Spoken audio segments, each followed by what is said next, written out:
ኦርቶዶክሳዊ ክርስቲያን በሙሉ ሊያውቃቸው የሚገባ ቤተክርስቲያናችን የምትመራባቸው መመሪያዎች። በስመ አብ ወወልድ ወመንፈስ ቅዱስ አሐዱ አምላክ አሜን። ይህ የፍኖተ ሎዛ ሚዲያ ነው። አንደኛ ዶግማ። ቃሉ ከግሪክ የመጣ ሲሆን የማይለወጥ የማይሻር እምነት ማለት ነው። በመጽሐፍ ቅዱስ የተጻፈ የእግዚአብሔር ቃል በሙሉ ዶግማ ይባላል። ለምሳሌ 10ቱ ትእዛዛት፣ 6ቱ ቃላተ ወንጌል፣ 5ቱ አዕማደ ምስጢራት የመሳሰሉት ዶግማ ናቸው። ዶግማ የእግዚአብሔር ቃል በመሆኑ በማንም ሊሻሻልና ሊለወጥ አይችልም። በሌላ አገላለጽ የዶግማውን ቃል በተግባር ለመተርጎም እንዲመች የሚወጣ ዝርዝር መመሪያ ነው። ቀኖና ከዶግማ የሚለየው እንደ ወቅቱና እንደ ጊዜው በአባቶች ሲኖዶስ ውሳኔ ሊለወጥና ሊሻሻል ይችላል። ሶስተኛው ደግሞ ትውፊት ነው። እሱም ከግዕዝ ቃል የመጣ ሲሆን ውርስ፣ ቅብብል እንደማለት ነው።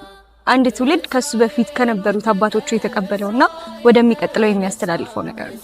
ትውፊት ቅዱሳት መጻሕፍት ከመጻፋቸው በፊት የነበረ ነው። ያለ ትውፊት ብሉይና ሐዲስን ማቀናጀትና ሚስጥር ማመስጠር ይከብዳል። አዋልድ መጻሕፍት የትውፊት አካል ናቸው። ለምሳሌ እንደ ድርሳን፣ ገድል፣ መጽሐፈ መነኮሳት የመሳሰሉት ትውፊት ናቸው። ይህንን ቪዲዮ ሼር በማድረግ ቃለ እግዚአብሔርን ለሰው ያዳርሱ። እንዲሁም ፎሎ በማድረግ ቤተሰብ ይሁኑ። ወስብሐት ለእግዚአብሔር። በጉዟችን እርዳን